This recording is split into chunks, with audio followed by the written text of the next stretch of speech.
Right. As I was saying earlier, the demand on the current Aswan Center have increased by 3 to 4 folds. So we commissioned McKinsey to do a visibility study for us about the needs and the demand. And basically, they came up with the answer that, yes, we need to expand, and there's a great demand on the kind of service we are providing. Out of that, the board have to answer 2 questions. What the size of the new development or the new center, and where to locate it. And the board discussed that very thoroughly. The question to answer about the size of it was actually virtually was answered by the visibility study. So we decided to go for 300 beds, which we will talk about later in details. And these 300 beds just meet our demand within Egypt and the sub-Saharan Africa and some patients from the Gulf and the Middle East in general. The second question really, which was very essential and very important, basically, where to build the new centers. And that took a lot of discussion and a lot of study to compare, should we do it in Aswan, where we have a beautiful site overlooking the Nile, or should we do it in Cairo? And basically, in doing that study, we'll govern with 3 important components. One, the geography of Egypt. And those who know Egypt is a long stretch from the Mediterranean, and it goes in a linear and it ends at Aswan. With the distance between Cairo and Aswan is about 1,000 kilometers. So the board decided that Aswan, of course, will continue as it is to serve this part of Upper Egypt and to make it very accessible for people who come from the Delta or they come from Cairo or Alexandria or all that area to base so they don't have to travel for 1,200 kilometers. We decided that Cairo will be more accessible. And also, Cairo will be more accessible in terms of conferences, in terms of meeting and helping the demand either in treating or training some of our colleagues or our patients from the sub-Saharan Africa, which is a very important issue and close to our heart in terms of the service. So we were lucky basically to find the site in west of Cairo in October City, which is about really few kilometers west of the pyramids, and it's actually overlooking the pyramids. And in the same time, the new museum, as they call it, the Great Museum of Cairo. And very importantly, and that's what really captured the heart and the imagination of the Prof, it is next door to Israel City for Science and Technology, which enable us to have a close interaction with such a great scientific place. So that's have been decided, and we acquired nearly 36 acres of ground to build the new hospital. Now, looking at the new hospital, and if you can freeze the whole picture just now, go back and that you show it or half it only. this really the footprint, and yes, just visit there for a minute. The footprint of the home hospital is about 20,000 and built in a basement and 4 floors. Really give you total square meter of this hospital of 96,000 square meter. And if America, if you're working in the square footage, this is 1,550,000 square foot. So basically, it is a great and big project, both engineering and aesthetically and design and everything. So I have decided on that. There was a question really, who should design it? And we looked at different designer and we asked it for submission of the design. And Lord Foster, who is one of the top architects and acquaintance of the Prof, they meet in the High Lords and Sirs meetings, was chosen and was a very successful choice. And from Egypt, we got the local people, Dar, who is #1 regional architect and mechanical engineering. And this combination between Foster, one of the top 10 designer in the world, and Dar have really produced what you see just now. And I can assure you, I mean, I can talk about it for ages because it took us 1.5 years to design it. And basically, we know every square foot inside it.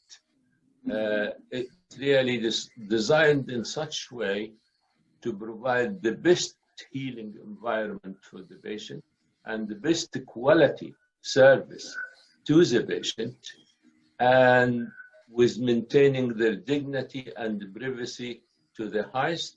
And in terms of the staff, the environment is very conducive to have very productive staff. So you wake up in the morning and you really can't wait till you are in the hospital because the environment is so fantastic and very conducive.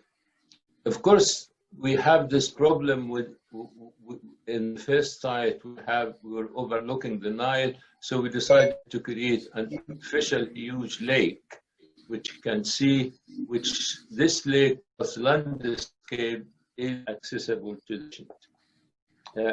Staff, and it's really, if you are in the top of the building or in the third floor, you can see the pyramids and the new museum.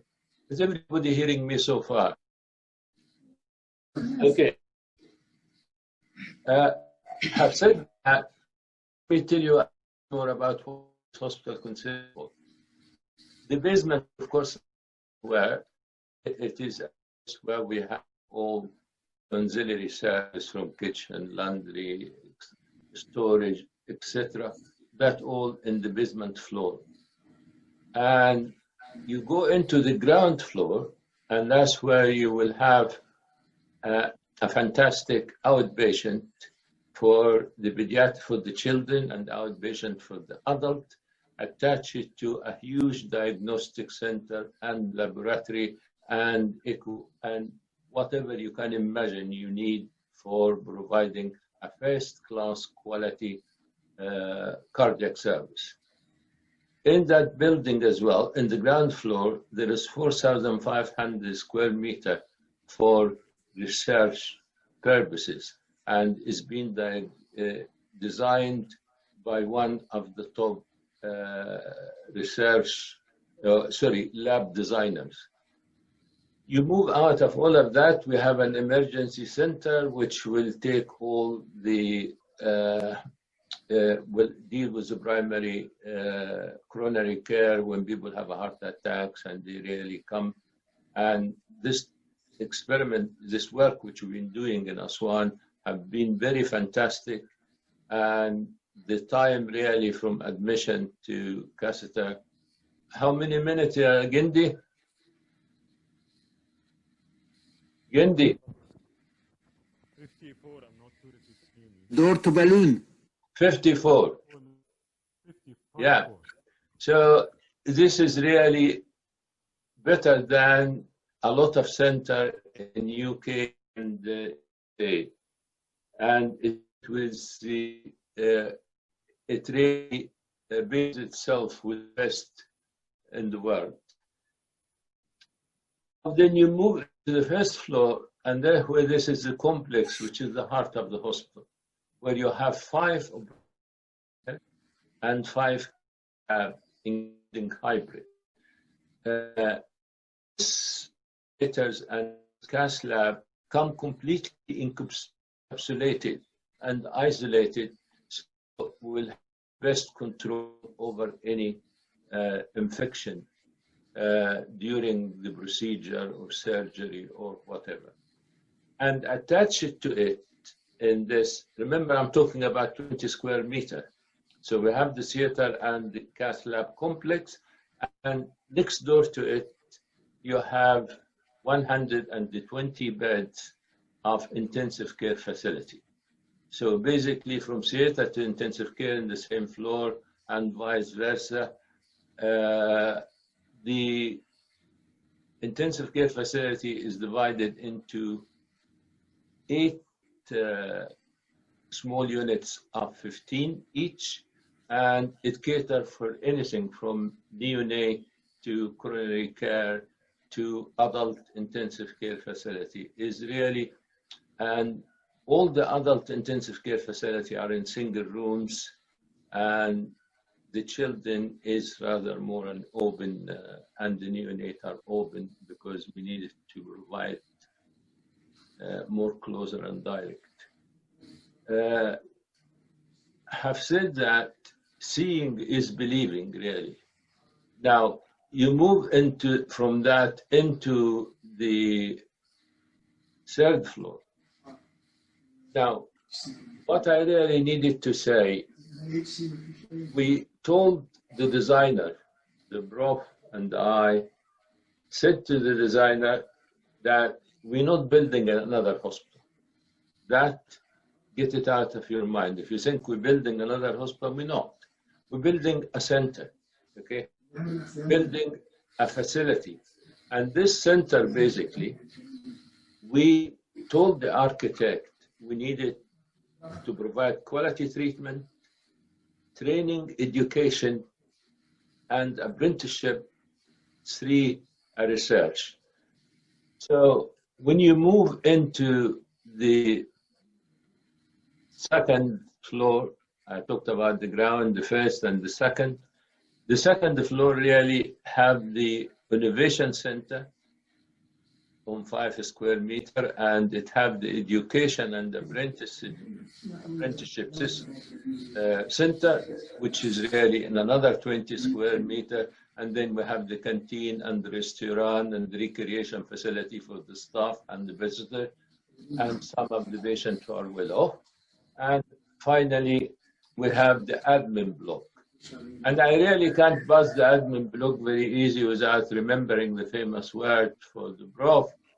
When those of you who visited the Imperial, when you go through the glass building, in the left-hand side, there is a blue building, and on the right-hand side, there's a glass green building. And in the blue building is the whole administration of the Imperial College. And you walk in, and the Prof comment to me, and I will never forget, you know who's in there in the blue building? I said, no. And he said, that's the KGB, as reference to the admin. So, so we have a whole floor, 1/3 of the floor in the, sorry, one quarter of the 3rd floor is for the admin building, including the medical director office, just to cheer you out so you can come back. Basically, after that, you really go to the 3rd floor, which have 180 beds for inpatient facility, all in single rooms and very little in double rooms. And then you have the genuine part. If you see the building, can I see the picture again? The roof. Can we see it? Well, can we put the picture again?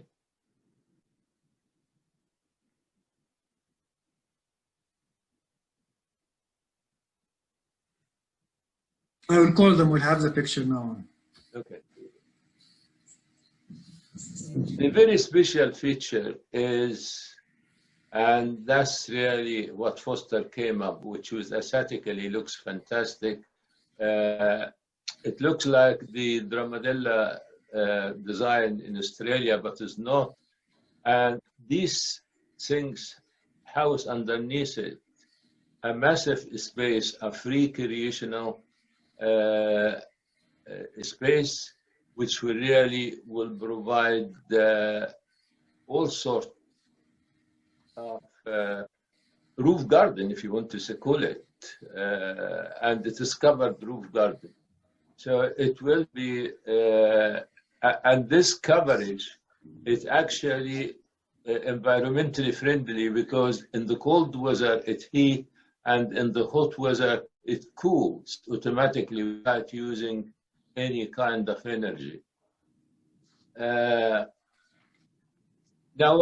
we already started. Can we have the bit where the building construction? To save time in this, we went for two-stage tender. We already, about 8 months ago, started to put the foundation. So this is not just talk, it's not hypothetical.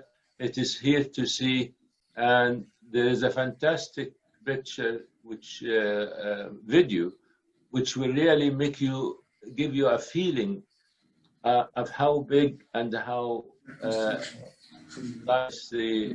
Do I have it? Yes, we have it. Here we are. Can you start it from the beginning?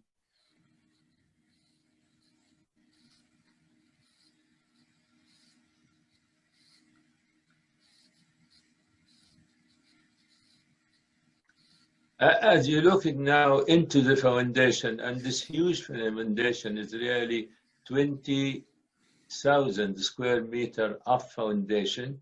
That's already started and took 8 months to complete, and it will be complete by the end of this month, October, where we will start the new, the second stage, which putting the building together. I'm not going to bore you and tell you how many tons of steel and how many tons of cement or whatever it is been used, but as you can see, it is a huge. But there's one feature of this hospital which I really like to tell you about. It doesn't matter where you are. We have enough skylight. Natural light goes everywhere in the building, and that's the best look at from the top building into the pyramid. That's about the new thing. I'm happy to take any question, but the question really, which most of you, that's why we are here, want to know, how much all of that will cost, right? If I say it quickly, it may go to finish that with equipment and everything. It will cost about $210 to $220 million to complete. So that's between 210 to 220. By the end of the November, we'll have the final tender, so we'll be able to know the exact. But our estimate of 210 is not really, is very close, with maybe 2 to 3% margin of error. So you may say, God, are you looking to raise 210 over a period of 3 years? The answer to that, no, because basically we have in our fund available, so either the money we got from Egypt or the money we got from Dubai, there's about $140 million and I shouldn't be saying all that exactly, but it represents 70% of the money we need. So what really we needing, and that's the crucial issue, is to raise another between 70 to 80 million dollars over the next 3 years, and then voila, we have a complete center. I must emphasize the point, which was extreme condition of the Prof to give his seal of approval, that both current Aswan and the new center will be working simultaneously, and the new center will not in any form or shape cause any issue or problem or distract from what current Aswan is providing. He had this promise in writing. Actually, he had this promise in blood before he signed on.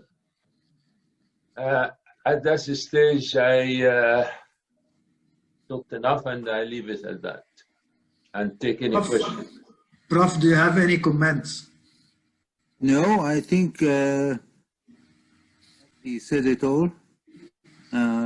It's very ambitious, and as Magdi quite rightly has shown, that quality is something we insist on, and we are slightly worried about how we can continue to maintain the same quality which is currently in Aswan at all levels, and that the answer to that is to stage things rather than ever jeopardize quality, or indeed, as Magdi quite rightly said, interfere with the current Aswan, which has to continue as it is and expand, because it is the mother of everything.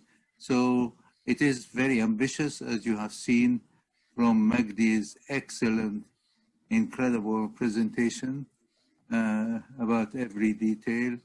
But we need the support of the donors. Thank you very much. Thank you, Prof.